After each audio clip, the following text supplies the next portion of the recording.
வணக்கம் நேர்களே அண்ட் மீண்டும் நம்ம சேனலுக்கு வந்து பார்த்தீங்கன்னா கிட்டத்தட்ட மோர் தென் 1 இயர் கழிச்சு நம்ம வீடியோ பேசுகிறோம். So it is a comeback video and இந்த வீடியோ வந்து பார்த்தீங்க அப்படின்னா ராகு கேத்து பயிற்சி இன்றைக்கி தான் முடிஞ்சிருக்கு. ஸோ இந்த ராகு கேத்து பயிற்சி 12 லக்னக்காரர்களுக்கும் எப்படி இருக்கும் தான். அண்ட் எல்லா வீடியோலையும் நம்ம சொல்கிற ஒரே விஷயம் என்ன அப்படின்னா, இது எல்லா பயிற்சியிலும் நான் பேசியிருப்பேன், நீங்கள் பாஸ்ட் இயர்ஸ்ன்னு எடுத்து பார்க்கலாம். நம்ம வந்து பார்த்தீங்கன்னா பிருகு நந்தி நாடி முறையில் ஜோதிடம் பார்க்குறோம்.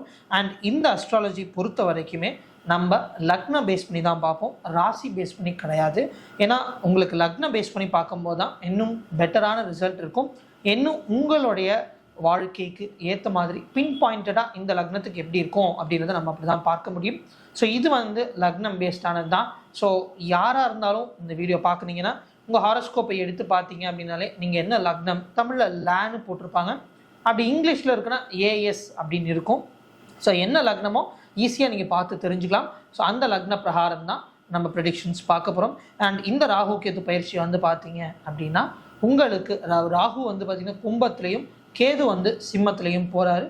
ஸோ மேஷ லக்னக்காரர்களுக்கு வந்து பார்த்தீங்க அப்படின்னா 11ஆம் வீட்டில் ராகுவும் 5ஆம் வீட்டில் கேதுவும் போகிறாங்க.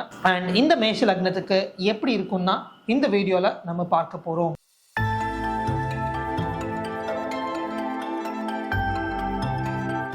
ஸோ முதலாக வந்து பார்த்தீங்க அப்படின்னா ராகு வந்து உங்களுக்கு 11ஆம் வீட்டில் போகிறதுனால நீங்கள் நினச்ச மாதிரி ஃபினான்சஸ் இருக்காது. ஸோ நீங்கள் இந்த வருடம் அதாவது ஃபினான்ஷியல் டிசிஷன் எடுக்கிறீங்கன்னா 1க்கு 2 வாட்டி இல்லை 10-15 வாட்டி யோசிங்க. நம்பர் 1. 2வது, உங்கள் குடும்பத்தினர்கள்கிட்ட இதை பற்றி ஆலோசனை பண்ணுங்கள்.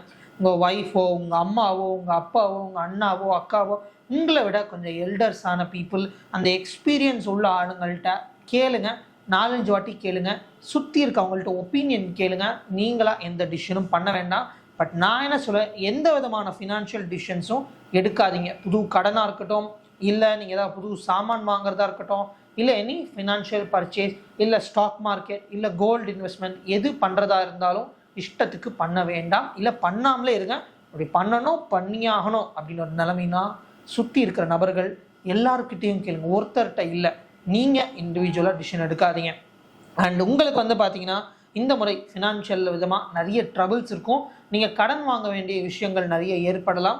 அண்ட் முக்கியமாக உங்களுடைய கமிட்மெண்ட்ஸ் வந்து கடகடன்னு உங்களால் ஈஸியாக கட்ட முடியாமல் இருக்கிறதுக்கு ஏற்ற மாதிரி ஹாஸ்பிட்டல் செலவோ, இல்லை ஏதாவது திடீர்னு ஏதாவது ஒரு எக்ஸ்பெண்டிச்சர், லைக் வீட்டில் ஏதாவது உடஞ்சிருச்சு, அது சரியில்லை, இது சரியில்லை, இந்த மாதிரியான எக்ஸ்பெண்டிச்சர்ஸ் வரதுக்கு நிறைய சான்சஸ் இருக்குது.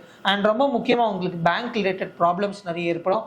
நீங்கள் ஒரு ஒர்க் பண்ணுறீங்க, உங்களுக்கு ஏதாவது ஃபினான்சஸ் எதிர்பார்க்குறீங்கன்னா அந்த டைமில் உங்களுக்கு ஃபினான்ஸ் ஓரியன்ட் ப்ராப்ளம்ஸ் வர்றதுக்கும் நிறைய சான்சஸ் இருக்குது. லைக் பே ஹைக்கு, உங்களுக்கு ப்ரொமோஷன் ஹைக் கிடச்சலாம், இல்லை அந்த பே ஹைக், அந்த மாதிரி விஷயங்களில் கொஞ்சம் ப்ராப்ளம் வர்றதுக்கு சான்சஸ் இருக்குது. அண்ட் ரொம்ப முக்கியமாக வந்து பார்த்தீங்க அப்படின்னா உங்களுக்கு உங்கள் கூட பிறந்த அண்ணா, அந்த மாதிரி அக்கா, எல்டர் சிப்ளிங்ஸ் கூட கொஞ்சம் ரிலேஷன்ஷிப்பில் அடிதடிகள் வருவதற்கு சான்ஸ் இருக்குது. உங்கள் பர்ஸு தொலைஞ்சு போகிறது, டெபிட் கார்டு சரியாக ஒர்க் ஆகாமல் இருக்கிறது, நினச்ச நேரத்தில் கரெக்டான ஃபினான்சஸ் வராமல் இருக்கிறது, நினச்ச நேரத்தில் உங்கள் பணத்தை சரியான முறையில் யூஸ் பண்ணாமல் இருக்கிறது, கர்ணன் அவர் மாதிரி உங்களுக்கு நினச்ச விஷயத்த கரெக்டான நேரத்தில் பணம் சம்மந்தப்பட்ட விஷயங்கள் செய்யாமல் இருப்பதற்கு நிறைய வாய்ப்புகள் உண்டு. நீங்கள் பிஸ்னஸ் பண்ணுறீங்கன்னா எந்த வித எக்ஸ்பேன்ஷனும் பண்ணாதீங்க. அண்டு எந்த மானிட்டரி கமிட்மெண்ட்டும் யார்கிட்டையும் கொடுக்காதீங்க. பிகாஸ் இந்த மானிட்டரி கமிட்மெண்ட், இந்த நேரத்துக்கு எனக்கு பணம் வந்துடுங்க, நான் வந்து இந்த மாதிரி உங்களுக்கு செட்டில்மெண்ட் பண்ணிடுறேன், அந்த மாதிரி any kind of monetary commitment கொடுக்கும்போது உங்களுக்கு அந்த விஷயங்கள் நடக்காமல் செல்வதற்கு நிறைய சான்சஸ் இருக்குது. ஸோ மானிட்டரி கமிட்மெண்ட்ஸோ இல்லை கிளைண்ட் கிட்ட இந்த மாதிரி பணம் வந்துடும் எதிர்பார்ப்பதோ அந்த மாதிரியான ப்ராப்ளம்ஸ் நார்மலாகவே பிஸ்னஸில் இருக்கும். பட் அதை விட அதிகரிக்கமாக இந்த மேஷ லக்னத்துக்கு இருக்கும். இதோட ப்ளஸ் பாயிண்ட் என்னென்னா, எப்போதுமே இருக்கிற டிலே விட உங்களுக்கு இன்னும் ஜென்ரலாக கிளைண்ட்ஸ் கிட்ட இருக்கிற டிலே விட உங்களுக்கு மணி வர டிலே இன்னும் மிகவும் அதிகமாக இருக்கும்.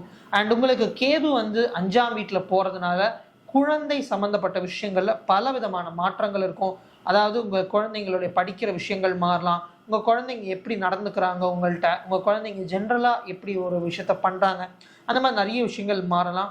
அவங்க எஜுகேஷன் ரிலேட்டடாக நீங்கள் ஏதாவது மாற்றங்கள் கொண்டு வரணும் அப்படின்னு சொல்லிட்டு நீங்கள் இருக்கலாம். ஸ்கூல் மாற்றணும், இல்லை இதை மாற்றணுன்ட்டு இருக்கேன், இந்த பையனை டியூஷனில் போடணுன்ட்டு இருக்கேன், பையனுக்கு இந்த மாதிரி இல்லை பொண்ணுக்கு இந்த மாதிரி எக்ஸ்ட்ரா கரிக்குலர் ஆக்டிவிட்டீஸ் போடணுன்ட்டு இருக்கேன். ஸோ இந்த மாதிரி குழந்தை சம்மந்தப்பட்ட விஷயங்களில் நிறைய மாற்றங்கள் இருக்கும். உங்களுக்கும் உங்கள் குழந்தைங்களுக்கும் இருக்கும் ஒரு உறவுலையும் நிறைய மாற்றங்கள் இருக்கும். அண்ட் ரொம்ப முக்கியமாக வந்து பார்த்தீங்க அப்படின்னா இந்த வாட்டி நீங்கள் ஃபினான்சஸ் ரொம்ப ஃபோக்கஸ் பண்ணாமல் குழந்தைகள் மேலே நிறைய ஃபோக்கஸ் பண்ணுவீங்க. அண்ட் அந்த மாதிரியான செலவுகளே உங்கள் ஃபினான்சஸை ஒரு லெவலுக்கு ட்ரெயின் பண்ணும். ஸோ இதுதான் மேஷ லக்னக்காரர்களுக்கு இந்த ராகு கேத்து பயிற்சி எப்படி இருக்குன்னு சொல்லி ப்ரெடிக்ஷன். ஸோ இது வந்து பார்த்தீங்கன்னா ஜென்ரல் ப்ரெடிக்ஷன். உலகத்தில் எவ்வளவோ பேர் மேஷ லக்னத்தில் இருக்காங்க, எல்லாருக்குமே எப்படியே நடக்குமானா கண்டிப்பாக கிடையாது. ஒருத்தருக்கு 20%, ஒருத்தருக்கு 50%, ஒருத்தருக்கு 100%, ஒருத்தருக்கு 75%, ஒருத்தருக்கு 65%. இந்த மாதிரி ஒவ்வொருத்தருக்கு ஒவ்வொரு பர்சன்டேஜ் ஆஃப் த ஹாரோஸ்கோப்புக்கு ஏற்ற மாதிரி நடக்கும். பட் உங்களுக்கு தனிப்பட்ட முறையில் எனக்கு ராகு கேத்து பயிற்சி எப்படி இருக்கணும்னு நினச்சிங்க அப்படின்னா சிம்பிளாக இந்த நம்பருக்கு நீங்கள் கால் பண்ணலாம், இல்லை அந்த நம்பருக்கு வாட்ஸ்அப் கூட பண்ணலாம். என்கிட்ட நீங்கள் டைரெக்டாக கனெக்ட் பண்ணிக்கலாம். உங்கள் ராகு கேத்து பயிற்சி எப்படி இருக்குன்றதை உங்கள் ஹாரோஸ்கோப் பிரகாரம் தனிப்பட்ட முறையில் பார்க்கலாம். அண்ட் மீண்டும் அடுத்த வீடியோவில் சந்திப்போம். நன்றி, வணக்கம்.